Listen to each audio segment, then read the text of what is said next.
નમો હરિયંતાણમ, નમો સિદ્ધાણમ, નમો આયર્યાણમ,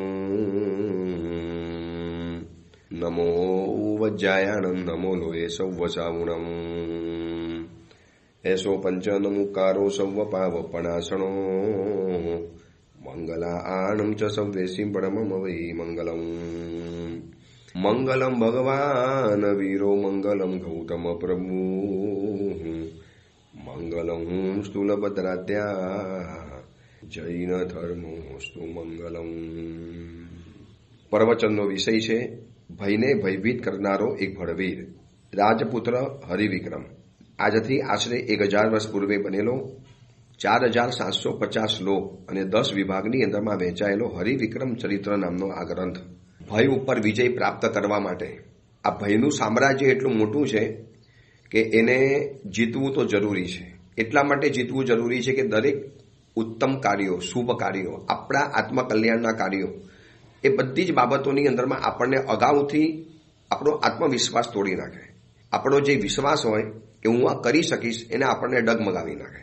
પૂરો તો થાય છે જ, લગભગ આરાધના કરવા માટે આપણે સક્ષમ પણ છીએ, સમર્થ પણ છીએ, પરંતુ અડધી વ્યક્તિઓ આરાધના કરવાથી વંચિત કેમ રહી જાય છે?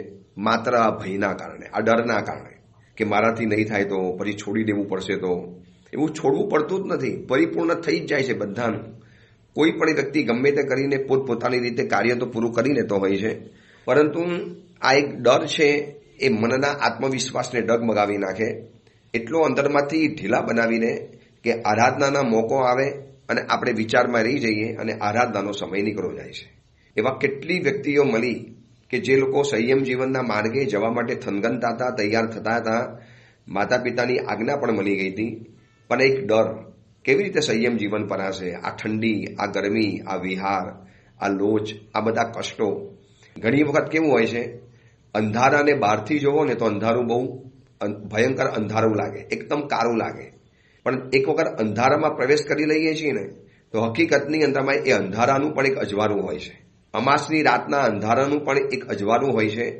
આકાશની અંદરમાં રહેલા કરોડો અબજો તારા, એનું એક નાનકડું અજવાળું તો જમીન ઉપર પથરાતું હોય છે. દૂરથી જે અંધારું આપણને કાળું ઘેરું લાગતું હતું, એટલું બધું અંધારું હકીકતમાં હોતું નથી. પરંતુ એ અંધારાને બહારથી જોઈએ ત્યારે ડર લાગે. એક વખત અંધારામાં પ્રવેશી જઈએ ને પછી આપણે અંધારું એટલું પરેશાન નથી કરતું.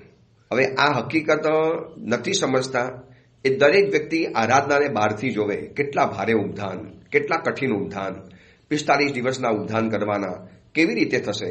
ગુરુદેવ કહે છે પણ આ બધા ઉપધાન કરવાનું કેટલું બધું ભારે પડી જાય. હું એમને એમ કહું છું કે એક વખત પ્રવેશ કરો, એક વખત આવી જાઓ, એક વખત એન્ટ્રી કરો. ન ફાવે તો 24 કલાકમાં નીકળી જવાય છે. આમાં કોઈ પ્રાણ તો ચાલી નથી જવાના, આમાં કોઈ જાનનું જોખમ તો નથી. અને થઈ ગયા તો થઈ ગયા, અને ન થયા તો એક દિવસની આરાધનાનું તો પુણ્ય મળ્યું. એટલે બેટ પકડ્યા વિના જ આવું જ થઈ જાય ને, એના જેવી વાત છે. એક વખત બેટ પકડો, આગળ વધો, પછી ન થાય તો મુલતવી રાખી લો. પણ આ ભયનું સામ્રાજ્ય જેવું છે જે આપણને અંદરથી ડરાવી દે, અંદરથી ઢીલા પડાવી દે. આ ગ્રંથની અંદરમાં જોજો, દરેક વ્યક્તિના જીવનમાં કોઈને કોઈ મુશ્કેલ ભરી પરિસ્થિતિઓ આવી છે. ચાહે ચંદ્રશ્રી હોય, ચાહે બંધુજીવા હોય, ચાહે ભુવન સુંદરી હોય, ચાહે હરિવિક્રમ હોય, ચાહે ગુણસેન રાજા હોય, ચાહે વીરસેન રાજા, ચાહે કોઈ પણ પાત્રો અહીંયા જોઈ લો, દરેક પાત્રના જીવનમાં મુશ્કેલી આવી છે. પણ દરેકે પોતે માર્ગ કાઢ્યો, એમાંથી બહાર નીકળી ગયા, મૂંઝાઈને ઊભા નથી રહી ગયા. અટવાઈને ઊભા રહેવાથી તો વધારે અટવાઈ જવાશે. એ ગૂંચને ઉકેલો, એમાંથી રસ્તો નીકળશે. થોડીક હિંમત, થોડીક આવડત, થોડીક આશીર્વાદ, થોડીક બહાર નીકળવું છે, આવો એક અંદરનો જુસ્સો, જોમ, એ બધામાંથી વ્યક્તિ બહાર નીકળી જતો હોય છે. હવે પરસ્પર ભયંકર યુદ્ધ ચાલે છે. યુદ્ધ એવું ઘમસાણ શરૂ થયું છે. આ અહંકારનો સવાલ. હકીકતમાં કોઈ પણ યુદ્ધની અંદરમાં કંઈ મોટી વાત નથી હોતી. રામાયણ અને મહાભારતના યુદ્ધની અંદરમાં જોવાઓ ને, આટલી મોટી ખુવારી પાછળનું કારણ કેવું હતું? બહુ નાનકડું હતું. ઘણી વખત બહુ મોટી ભયંકર જે આગ લાગે છે ને, એની શરૂઆત એક નાનકડી ચિંગારીથી થતી હોય છે. કેટલી નાનકડી અમથી ચિંગારી, પછી એને મોકો મળી ગયો, એને અનુકૂળતા મળી, પછી એ પોતાનો પગ પેસારો કરી જાય. આખી ઇમારતો કે માર્કેટો કે મોટી મોટી મહેલાતો ખતમ થઈ જાય છે. આ ઓસ્ટ્રેલિયાની અંદરમાં ભયંકર આગ લાગી હતી થોડા વર્ષો પહેલા. કેટલી ભયંકર આગ, કરોડો માનવો અને પશુઓ, કરોડો પશુઓ હોમાઈ ગયા, હજારો લોકોના ઘર જળીને સાફ થઈ ગયા. પણ એની શરૂઆત કેવી નાની હશે, કોઈ પણ જગ્યામાં ઘર્ષણ થયું હશે. હવે આ રામાયણ અને મહાભારતનું યુદ્ધ જોવા માટે જાઓ, કેવી નાનકડી વાત હતી, કેટલી નાનકડી વાત. હવે રાવણે ખાલી સીતા રામને પાછી સોંપી દેવાની હતી, જે સીતા ક્યારે એની થઈ નથી, થવાની પણ નહોતી અને ક્યારે થઈ શકવાની પણ નથી. સીતા ક્યારે નથી થવાની એ રાવણને પણ ખબર પડી ગઈ હતી. પણ એનો અહંકાર શું કહેતો હતો, એક વખત રામને બોલાવું, રામને મેદાનમાં હરાવું અને પછી આપી દઉં. બસ આ એક નાનકડો અહંકાર અને આખા રાક્ષસ કુલ, રાવણ કુલને ખતમ કરી નાખ્યો. દુર્યોધનનો પણ અહંકાર જોવો. શ્રી કૃષ્ણ ભગવાને કીધું તો હું વિષ્ટિકાર બનીને કે 5 નાનકડા ગામ આપી દે, બસ પાંડવોને હું સમજાવી દઈશ, એને સંતોષ પમાડી દઈશ, આ આર્યાવર્તના લોકોને નુકસાન નહીં પહોંચાડો. પરંતુ ન માન્યો અને છેલ્લે જીને ચડ્યો, 18 અક્ષોહિણી સેનાનો ખાત્મો બોલાવી દીધો. અહીંયા પણ જુઓ, એક ચંદ્રસિંહ માટે યુદ્ધ થાય છે, કંચન અને કામિની માટે લગભગ મોટા ભાગે યુદ્ધ થાય. અને આ ચંદ્રસિંહ અશોકને ક્યારે ચાહવાની પણ નથી, એનું મન થયું છે વીરસેન ઉપર. આવી એને ખબર પણ છે, છતાં પણ બસ એક મમત, એક અહંકાર. અને બસ આવા અહંકારના કારણે આ સુધીની અંદરમાં હજારો યુદ્ધો થઈ ગયા આ ધરતી ઉપર. હજી પણ જુઓ, જેટલા પણ યુદ્ધ અત્યારે ચાલતા દેખાય છે, યુક્રેન હોય કે રશિયા હોય, પછી ઇઝરાયલ હોય કે પછી હમાસ હોય, ગાઝા પટ્ટી હોય, અત્યારે ઈરાનમાં પણ જુઓ.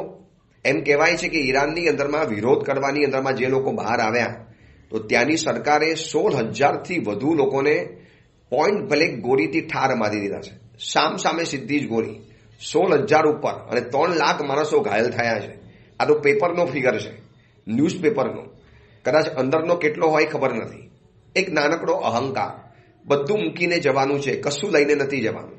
આ જે વસ્તુ માટે લડો છો એ બધું વસ્તુ શ્વાસ અડક્યા પછી એમને એમ પડી રહેવાની છે, કોકના હાથમાં ચાલી જવાની છે.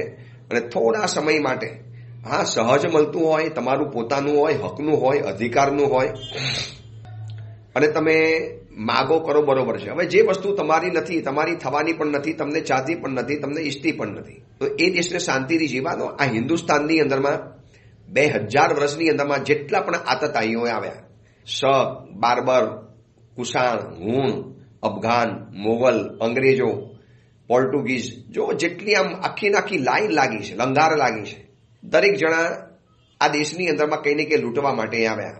એમાં હમણાં જે સ્વાભિમાન પર્વ ગયું સોમનાથ મહાદેવ મંદિરનું, જેના 1000 વર્ષ ગુલામીના પૂરા થયા, 1000 વર્ષ પહેલા મંદિર તૂટેલું હતું, એનો આખો ઇતિહાસ વાંચી લો. કેટલા અલાઉદ્દીન ખિલજી ને મોહમ્મદ ધોરી ને મોહમ્મદ ખિલજી, આ બધા જ યુદ્ધ કરવા માટે આવ્યા. શું લઈને ગયા, શું હાથમાં આવ્યું? ઠીક છે, થોડા વર્ષો રાજ કરીને ગયા, પણ જે ભયંકર પાપ બાંધીને અત્યારે નરકમાં જે સજા ભોગવતા હશે ને, એ તો કલ્પના પણ નથી થતી. અહીંયા રોફ મારતા હતા. હવે આ બધા જ અજ્ઞાની જીવો ભેગા થયા છે ચંદ્રસિંહને એક પ્રાપ્ત કરવા માટે. આ બાજુ પવન કેતુ પોતાના ભાઈનું વેર વાળવા જાય છે, પણ એ નથી વિચારતો કે મારા ભાઈને કેમ મારવામાં આવ્યો. મારા ભાઈ જ્યારે પરાઈ સ્ત્રીની સાથે જ્યારે ખોટો સંબંધ બાંધે, વ્યભિચાર કરે, તો કોઈ પણ એને મારી શકવાનો છે, એ નથી વિચારતા. બસ મારા ભાઈને વીરસેને કેમ માર્યો, એનો બદલો મારે લેવો છે. આ બધું શેખર રાજા, ચંદ્રશેખર રાજા, અશોક રાજા, આ બધા દુશ્મનો ભેગા થઈ ગયા છે એક વીરસેન રાજાને ખતમ કરવા માટે, વીરસેનની પાછળ પડવા માટે. એટલે બંધુદત્ત વીરસેનની આજ્ઞા લઈ અને વિદ્યાધરોની સેનાની સામે યુદ્ધ કરવા માટે ચાલ્યો છે. એમાં એક પછી એક એના સેનાપતિઓ આવતા ગયા. રાજાઓ પેલા સેનાપતિને જ મોકલે. વજ્રબાહુ નામનો એનો સેનાપતિ ઉભો થયો અને એને હુંકારો કર્યો કે બંધુદત્તને હું હરાવીને આવીશ. અને આ બાજુ વજ્રબાહુ એની સામે આવી ગયો. હવે સામ સામે હોકારા, પડકારા, તું આમ છે ને તું આમ છે, એકબીજાના અહંકારને છંછેડવાના, એકબીજાના ધનુષબાન તોડી દેવાના. અહીંયા આખું યુદ્ધનું વર્ણન કર્યું છે.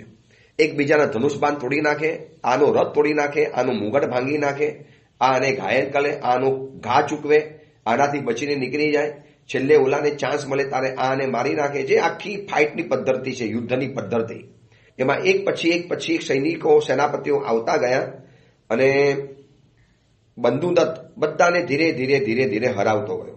એક યુદ્ધ લડવાની પણ જૂના કાળમાં કલા હતી. આ ગદા મારે તો ગદા મારે, બાણ આવે તો બાણ મારે, તલવાર આવે તો તલવાર, બરછી આવે તો બરછી. એટલું હતું કે સામેવાળી વ્યક્તિ જે અસ્ત્રથી લડે એનાથી એને યુદ્ધ કરવાનું, એની સામે પણ એ જ અસ્ત્ર જોઈએ. આવા યુદ્ધના કેટલાક નીતિ નિયમ, કાયદા કાનૂન હતા.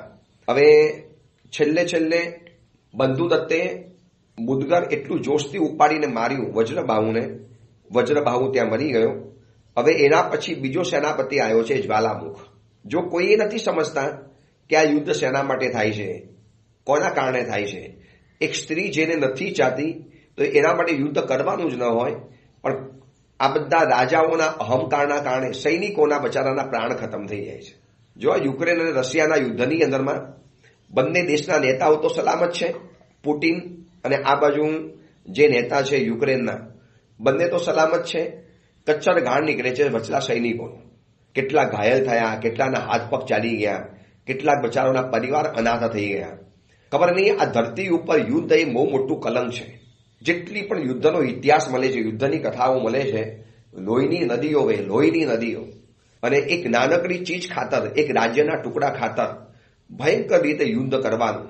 આ જેટલા પણ મુગલ રાજાઓ આવ્યા, અફઘાન રાજાઓ આવ્યા આ દેશ ઉપર, સંપત્તિ લૂંટવા માટે આવ્યા. કેટલી સ્ત્રીઓ ઉપર બલાત્કાર, કેટલા પરિવારોનું ધર્મ પરિવર્તન, કેટલા સ્થાપત્યોને તોડી નાખ્યા, કેટલા મંદિરોને નેસ્ત નાબૂદ કરી નાખ્યા, કેટલા હિન્દુ મંદિરો, જૈન મંદિરો, આ બધા મંદિરોનો ખાત્મો બોલાવી નાખ્યો અને ભયંકર કક્ષાની પીડા ઉપજાવી. કરોડો માણસોને ખતમ કરી નાખ્યા, મારી નાખ્યા. એમ કહેવાય છે કે પાછલા 2000 વર્ષની અંદરમાં નહીં તો 8 થી 9 કરોડ હિન્દુઓની હત્યા થઈ છે. આ જે રીતે હું ઇતિહાસ વાંચું છું, એના જે ફિગર મળે છે, આ 2000 વર્ષની અંદરમાં 8 થી 9 કરોડ હિન્દુઓ ઉપર અત્યાચારનો કોરડો વીંજાઈ ગયો છે. હિન્દુ કોમ એવી છે કે જે શાંત છે, સહનશીલ છે, કોઈની સામે હુમલો કરે એમ નથી. આટલા વર્ષોની અંદરમાં ક્યારે સાંભળ્યું કે હિન્દુસ્તાન હુમલો કરવા ગયું હોય કોઈ બીજા દેશની અંદરમાં? બધી જ રસ્તે આપણે હિન્દુસ્તાને માર ખાધો છે. વિશ્વભરના બધી જ જાતિના રાજાઓ આ હિન્દુસ્તાનની અંદર હુમલા કરવા માટે આવ્યા. આ યુદ્ધ માનવ જાત માટેનું કલંક છે, માનવ જાત માટેનો ક્રૂર ઇતિહાસ છે. અને આવું ભયંકર યુદ્ધ એક સ્ત્રી માટે ચાલી રહેલું છે. વજ્રબાહુની પાછળ જ્વાલામુખ આવ્યો. એ પણ નથી વિચારતો કે બેમાંથી કોઈક તો મરવાનું જ છે. બંને જણા હોકારા પડકારા વરી પાડતા યુદ્ધ કરવાની અંદરમાં ગયા. આ બાજુ બંધુદત્ત કે ભાઈ જવાને, તારા આગલા સેનાપતિની જેમ તને પણ ધૂળચાટો કરી દઈશ. તારે ઓલો કે ભાઈ તું દર વખતે કે જીતીશ નહીં, આ વખતે હું તને ખતમ કરી નાખીશ. હવે હોકારા પડતા થવાનું, જાત જાતના શસ્ત્રો ફેંકવાના, જાત જાતની સામે લડવાનું. શસ્ત્રો ફેંકે, સામે આ શસ્ત્ર ફેંકે. પછી આવું બધું કરતા બંધુદત્તે છેલ્લે જ્વાલામુખને પણ ખતમ કરી નાખ્યો. જ્વાલામુખને પણ ખતમ કર્યો.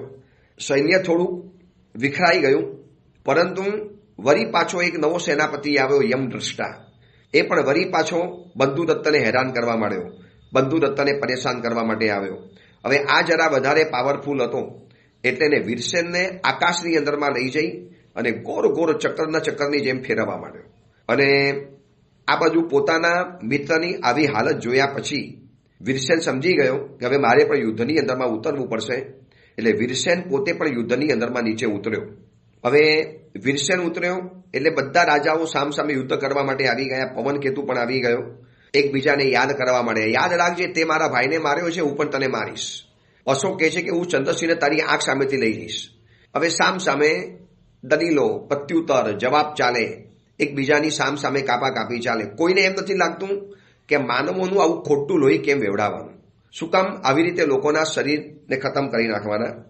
વીરસેનને વિચાર આવે છે કે વાંધો અમારા બંને રાજાઓને છે, તો અમે બંને યુદ્ધ કરી લઈએ. એમાં આટલા બધા સૈનિકોને શું કામ ખતમ કરવાના? પણ સામેવાળા રાજાઓ માને એવા નથી. એટલે છેવટે એને પણ યુદ્ધ તો કરવું જ પડ્યું છે.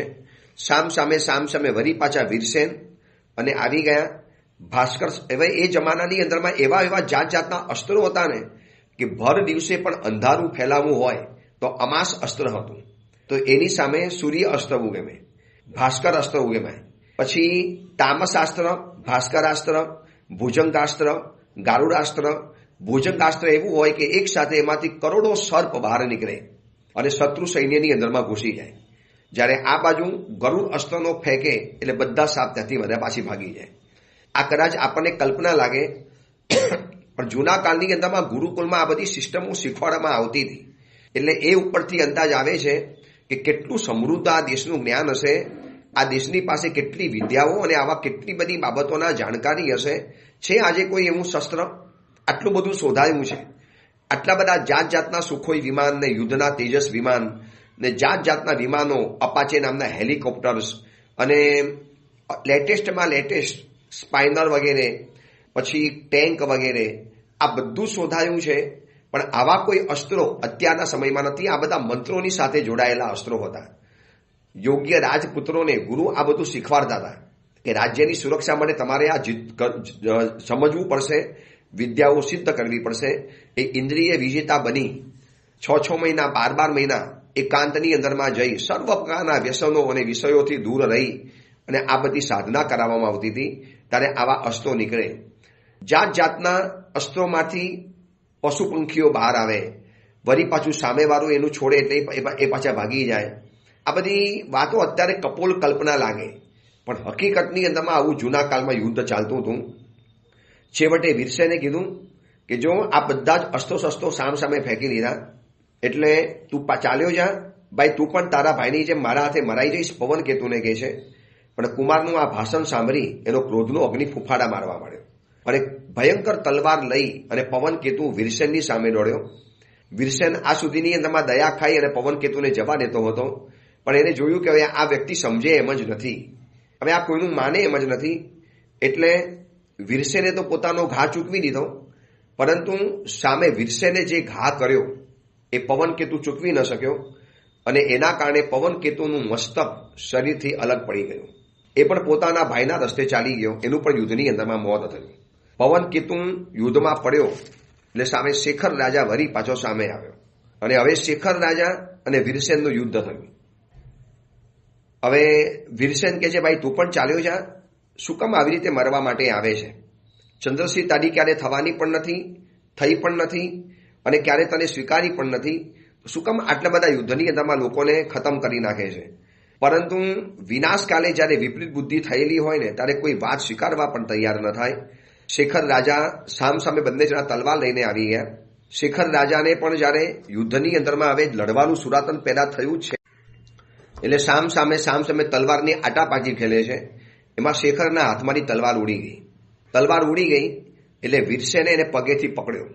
આ બધી ચાલાકી હોય કે માણસને પગેથી પકડી લેવો. પકડ્યો અને સીધો જ આકાશની અંદરમાં ગોળ ભમાવાની અંદર શરૂ કર્યું. હવે શેખરને લાગ્યું કે મારું મોત નજીકની અંદરમાં છે, એટલે વળી પાછો એ બોલે છે. હવે જોજો જૂના કાળની અંદરમાં સંસ્કારો કેવા હતા. ભલે એ લોકો એક સ્ત્રી માટે લડતા હતા, યુદ્ધ કરતા હતા, પણ અંદરમાં જે પડેલા સંસ્કાર કેવા છે કે મરવાના સમયની અંદરમાં વળી પાછું એ યાદ કરે છે મને જીનેશ્વર ભગવાનનું શરણું હોજો, મને જીન પરમાત્માનું શરણું હોજો, મને પરમાત્માનું શરણું હોજો. આ ચંદ્રશેખર રાજાના મુખમાંથી જ્યારે આ શબ્દો સાંભળ્યા એટલે વળી પાછો વીરસેન ચોંક્યો. અને આ પણ મારો સાધર્મિક લાગે છે, અશોકની જેમ આ પણ મારો સાધર્મિક દેખાય છે. તમે જોજો વાત મહત્વની એ છે કે યુદ્ધના સમયમાં પણ પોતાના સંસ્કારો ભૂલતા નથી. ભલે યુદ્ધ ખોટું છે એ આપણે સ્વીકારીએ છીએ, એમાં સામેનો પક્ષ તો બિલકુલ ખોટો છે. એક સ્ત્રી માટે જે સ્ત્રી એમને ચાહતી નથી અને એવું યુદ્ધ બિલકુલ અન્યાયી ગણાય, છતાં પણ એવા અન્યાયના યુદ્ધની અંદરમાં લડે છે, અન્યાય પણ કરે છે.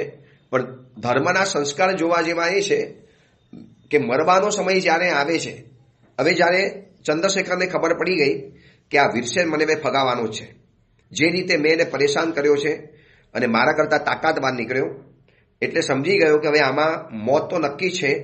પણ જ્યાં ચંદ્રશેખર રાજાના મુખમાંથી શબ્દ નીકળે છે અરિહંતા મેં શરણમ, જીનેશ્વર ભગવતને નમસ્કાર હોજો, જીનેશ્વર ભગવતને મારું શરણું હોજો, એ ભગવાન હું આપનું શરણું સ્વીકારું છું.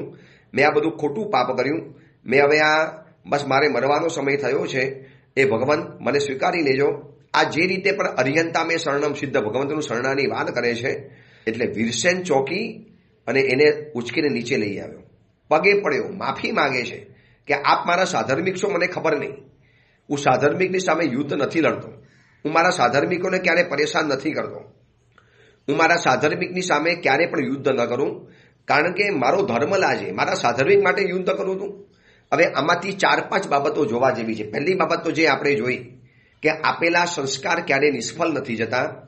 આવા યુવાનો છે, આવા શક્તિશાળી છે, આવા વિદ્યાધરો છે, આવા ભણેલા ગણેલા છે, આવા વૃદ્ધિ સમૃદ્ધિવાન છે અને આવા વિષયી પણ છે, આવા અસંસ્કારી પણ છે, છતાં પણ મરવાના સમયની અંદરમાં તો યાદ કરે છે પરમાત્માનું મને શરણું હોજો. આ જૈનત્વના સંસ્કાર, જૈન હોય તો જૈનત્વના સંસ્કાર, હિન્દુ હોય તો સનાતન ધર્મના સંસ્કાર, અથવા તો જે પણ ધર્મના હોય, શીખ હોય તો શીખપણાના સંસ્કાર, જે પોતાનો ધર્મ પારે છે એના સંસ્કાર વ્યક્તિએ આવી રીતે પ્રાપ્ત કરવા જોઈએ. હવે આ સાંભળ્યા પછી વીરસેને ઓલાને જવા દીધો. હવે આ બાજુ જો વીરસેનને પણ પોતાના ધર્મ પ્રત્યેનો પ્રેમ કેવો છે કે ભલે મારો સાધર્મિક અન્યાયી છે, દુરાચારી છે, અત્યાચારી છે અને ખોટો છે, અનાળી છે, અપાત્ર છે, અયોગ્ય છે, છતાં પણ મારા પરમાત્માનો ધર્મ પારે છે ને સાધર્મિક છે ને એટલે મારે છોડી દેવાનો. હવે આપણે આપણું મન દલીલ શું કરે? આવા નપાવટ માણસો હોય, આવા બધા પેમેન્ટ દબાવીને બેસી ગયા હોય અને જૂઠું બોલતા હોય અને આપણી સામે નાટક કરતા હોય, બાકી બધું કરતા હોય, તો પછી સાધર્મિક પણ જો આવો હોય તો પછી આપણે મારવો પડે. તો પછી તમારો ધર્મ પ્રેમ ક્યાં ગયો? સારો સાધર્મિક હોય અને તમે એને જતો કરો છો ને, એ તમે જતો કેમ કરો? ભાઈ સારો છે, તમને નડતો જ નથી. તમને નડતો હોય ને છતાં તમારો સાધર્મિક હોય ને છતાં પણ તમે એને માફ કરો ને તો તમારો ધર્મ પામેલા કહેવાઓ. હવે આટલી ભયંકર કટોકટી છે. વીરસેનને જે લોકો મારવા માટે તલ પાપડ બનેલા છે, મોકો મળે તો વીરસેનનું રૂવાડું બહાર ખેંચી કાઢે એવા લોકો છે. છતાં પણ એને જ્યારે ખબર પડી કે આ સાધર્મિક છે, આપણો જૈન પરિવારનો છે, આપણો જૈન ધર્મને પારે છે, એટલે એની ઉપર તો મારે ક્યારે યુદ્ધ કરાય જ નહીં. એટલે એને ચંદ્રશેખર રાજાને છોડી મૂક્યો અને માફી માગે છે કે આપ સાધર્મિક છો, મારાથી તો આવી રીતે યુદ્ધ ન કરી શકાય. આ પૃથ્વી ઉપરના એક પણ સાધર્મિક સાથે યુદ્ધ ન કરું. એટલે અશોકને પણ આ અનુભવ થઈ ગયો હતો, ચંદ્રશેખરને પણ આ અનુભવ થયો અને બંને જણા આ જોયા પછી એટલા બધા પીગળી ગયા, એટલા બધા વીરસેનથી આવર્જિત બની ગયા અને બંને જણાને લાગ્યું સારું આપણે ખોટું કર્યું છે. આપણે કેવા ઉત્તમ વ્યક્તિ, કેવા ખાનદાન વ્યક્તિ, અને આની ખેલદિલી તો જો, વરના એ આપણને મારી શકતો હતો, ખતમ કરી શકતો હતો. અશોકે મને પણ ખતમ કરી શકતો હતો એ પાણીની અંદરના મહેલની અંદરમાં બેઠા બેઠા, પણ એને મને પણ છોડી દીધો સાધર્મિક ગણીને. અહીંયા ચંદ્રશેખરને પણ છોડી દીધો. પવન કીધું તો મરાઈ ગયો છે. હવે એનું પુણ્ય, આનો પ્રતાપ, આની ઉદારતા, આવો સાધર્મિક પ્રેમ, આવી ખેલદિલી, આવો ઉદાત્ત ભાવના, આટલો એક અદ્ભુત રાજપુત્ર અને છતાં પણ એના મગજમાં આટલો બધો સાધર્મિકનો પ્રેમ રહેલો જોઈ હવે આપણે માની શકીએ કે ચંદ્રશેખર અને અશોક રાજા એની સામે યુદ્ધ કરી શકે? બંને જણાના જાન બચાવ્યા છે માત્ર સાધર્મિક ગણીને, વરના ક્યારના પલ્લોક ભેગા રવાના થઈ ગયા હોત.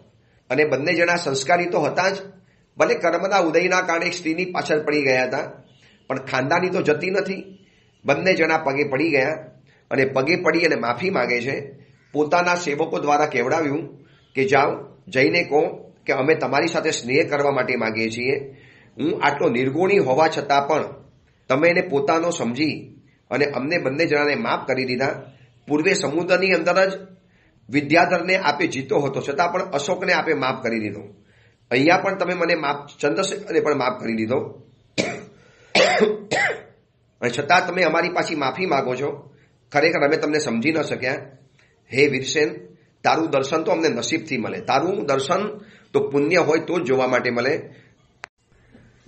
ચંદ્રશેખર, અશોક રાજા આ બધા જ વીરસેનના ગુણોથી ખરેખર આવર્જિત થઈ ગયા. એટલે આ કથા મને તમને એટલું સમજાવે છે કે ભલે સામેવાળો દુર્જન છે, અનાળી છે, અયોગ્ય છે, અપાત્ર છે, વિચિત્ર છે, મહાવિચિત્ર છે, સમજો ને, મહાનાલાયક છે, બદમાશ છે, જે પણ શબ્દ બોલવા એટલા બોલી શકાય. પણ જો આપણે એક વખત એને ઉદારતા બતાવીએ છીએ ને, આપણે શું વિચારીએ ખબર છે? આવી વ્યક્તિઓ સામે ઉદારતા ન બતાવાય. આ બધા અયોગ્ય છે, અનાળી માણસો છે, આ બધાને બહુ તમે દયા ડાકણને ખાય, બહુ દયા બતાવો, સાલા આપણી સામે આવી જાય. આવું બધું કે હોતું હશે, આવાને તો ઠોકવા જોઈએ ને મારવા જોઈએ. એક અપેક્ષા એ કદાચ એ વાત સાચી પણ હોય, પરંતુ અહીંયા વીરસેને જે પ્રયોગ કર્યો, આવા ખૂંખાર શત્રુઓને જે પોતે એને મારવા તૈયાર થયેલા છે, એ લોકોને માત્ર સાધર્મિક ગણીને જ્યારે છોડી દીધા હોય, શું એમ માનો છો કે સામેવાળી વ્યક્તિમાં એટલી પણ ખાનદાની ન હોય કે સમજી ન શકે? શક્તિ છે, સામર્થ્ય છે, મારી શકતો હતો, ખતમ કરી શકતો હતો, એના હાથમાં હતું. શત્રુ એના હાથમાં છે. માત્ર ને માત્ર ધર્મનો પ્રેમ જોઈ. શું આવો ધર્મનો પ્રેમ આપણી અંદરમાં છે? આ કથા મને તમને પૂછે છે આવો ધર્મ પ્રેમ? આપણી દુકાનની અંદરમાં એક સાધર્મિક ખરીદી માટે આવ્યો છે, એને ખોટો માલ તો હું નહીં જ આપું. છે આવી ખેલદેલી ધર્મ પ્રેમ ખરો? હું બિલ્ડર છું અને મારો સાધર્મિક ભાઈ, મારા ધર્મને પાળનારો ભાઈ મારે એક બિલ્ડિંગમાં ફ્લેટ લેવા માટે આવ્યો છે, તો એના માટે મારે મકાન સારામાં સારું જ બનાવવાનું, સિમેન્ટ ઓછો નાખવાનો, રેતી ઓછી નાખવાની, ખારા પાણીથી બનાવી દેવાનું. એ સાધર્મિકને 10-15 વર્ષે વળી પાછું નવું મકાન બનાવવું પડે. આવો છે ને જેને વિચાર આવે એ સાચો ધર્મ પ્રેમ કહેવાય. હું પોતે હિન્દુ છું, આખા દેશની અંદરમાં હું રહું છું, સમગ્ર હિન્દુસ્તાન મારા ભાઈઓનું બનેલું છે. તો મારા દેશના કોઈ પણ બાંધવ હોય, કોઈ પણ વ્યક્તિ હોય, એને મારે એવો માલ તો ન પધરાવાય, એવી વસ્તુ તો ન આપી દેવાય કે જે ખરાબ હોય, નુકસાનકારક હોય. જો અત્યારે ખાવા પીવાની અંદરમાં જે ભેળસેળના પકડો પકડાય છે, એમ થાય કે પેપરના કટિંગ હું તમને રોજ મોકલાવું. કેટલો નકલી માવો, કેટલું નકલી તેલ, કેટલું પામ ઓઇલ, કેટલા નકલી ઘી, અને એના કરતાં વધારે સુરતમાં તો હમણાં પકડાયું છે નકલી પાણીપુરી. સડેલા બટાકામાંથી બનનારી પાણીપુરી અને પાણીપુરીમાં નાખવાનો જે મસાલો અને પાણીપુરીના જે લોટ, એની જે ભયંકર હાલત બતાવવામાં આવી છે ને, કોઈ કલ્પના પણ ન કરી શકે. એટલી ગંદી જગ્યાની અંદરમાં વસ્તુ બનતી હતી. પોલીસે દરોડા પાડ્યા, અંદરમાં કીડા, જીવડા, ઉંદરડા અને વંદા ફરતા હતા. એમ થાય કે આટલું બધું જોયા જાણ્યા પછી માણસ ખાવાનું બંધ નથી કરતો. એ જ હજી ભૂખ્યાની જેમ ખાધે જ રાખે છે. તો શું કોઈને એવો વિચાર નથી આવતો કે આ ભોજન મારો દેશ બાંધવ જ લેવાનો છે, મારો ધર્મ બાંધવ લેવાનો છે, મારા દેશના લોકો આ ભોજન આરોગવાના છે, તો આ બધું નકલી ભેળસેળ કરી થોડા ઘણા પૈસા કમાઈ લઈશ. આવા પૈસાથી પણ મને શું મળવાનું? અન્યાયોપાર્જિતમ વિત્તમ, અન્યાયથી ઉત્પન્ન કરેલું ધન વધી વધીને 12 વર્ષ ટકે છે, અને 12 વર્ષ પછી તો સમૂલમ વિનશ્યતિ. પછી જેટલું હોય ને બધું તરિયા ઝાટક કરીને નીકળી જાય છે. ખાલી થોડાક પૈસા માટે આટલી બધી ભેળસેળ, આટલી બધી ગંદી વસ્તુઓ, આટલી નકલી વસ્તુઓ પધરાવી દેવાની. એટલા ભયંકર સ્કેમ ચાલે છે બિઝનેસના, ધંધાના. કોઈના પૈસા પચાવી લે, કપડાં પચાવી લે, હીરો પચાવી લે, ઓફિસ પચાવી લે, ઘર પચાવી લે. અરે જૈન બિલ્ડર જોયા છે, એકનું એક મકાન 4 વખત વેચે, એકનું એક બિલ્ડિંગ એપાર્ટમેન્ટ 4 વખત લોકોને વેચે. ચારેના પૈસા લઈને રવાના થઈ જાય, અને 4 બચારા કોર્ટના ચક્કર ઘસ્યા કરે, અને આખી જિંદગી ઘર માટેની જે મહેનત કરી હોય બધી માથા ઉપર જાય. કેટલા ભયંકર ષડયંત્રો ચાલે છે. જ્યારે આ કથા મને તમને સમજાવે છે કે જો ધર્મ પ્રેમ હોય, દેશ પ્રેમ હોય, ધર્મ પ્રેમીનો પ્રેમ હોય કે મારા દેશ બાંધવોને મારે ઠગવા નથી, તો આ ન કરી શકે. આ વીરસેન આંખ સામે દેખાય છે, અને વીરસેને આવા દુષ્ટ વ્યક્તિઓને બચાવ્યા. એ જોયા પછી એટલા બધા આફરીન થઈ ગયા, પગે પડી ગયા, સંધિ કરી દીધી, માફી માંગી લીધી, અમે તમને ઓળખી ન શક્યા, એ બધી વાતો કરી. હવે વીરસેન, ચંદ્રશેખર રાજા, અશોક, આ બધા ભેગા થયેલા છે, અને બધાએ એકબીજાની માફી માંગી દીધી છે. આ સમાચાર પર બંધુજીવાને મોકલી આપવામાં આવ્યા, અને બંધુજીવા પણ ચંદ્રસિંહને લઈ અને ત્યાં આવી ગઈ. વિદ્યાધરના રાજપુત્રો પણ આવી ગયા, અને એ બધાને કુમારની સેવા કરતા જોયા પછી વીરસેનની બધા સેવા કરે છે. વીરસેન બેઠો છે સિંહાસન ઉપર, અને બાકી બધા એની બાજુની અંદર બેઠેલા સેવા કરતા જોવે છે. અને ખરેખર ચંદ્રસિંહ પણ વિચારે છે કે અદ્ભુત આ પુરુષ છે. બંધુજીવા પણ વિચારે છે કે આ દીકરો અદ્ભુત છે, એની પાસે પરાક્રમ છે, તો આટલું બધું માખણ જેવું એનું પોચું હૃદય પણ છે. કેવો એને ભગવાને કુદરતે આ વ્યક્તિને બનાવેલો છે. ચંદ્રસિંહને આ બધા વિચાર કરે છે. એટલામાં આગળ શું ઘટના બને છે અને કેવી રીતે આગળ કથા વળાંક લે છે એની વાત આપણે આવતીકાલે કરીશું. એ જ મંગલ કામના, મંગલ ભાવના. જીવનાજ્ઞા વિરુદ્ધ કાંઈ પણ બોલાયું હોય તો મિચ્છામી.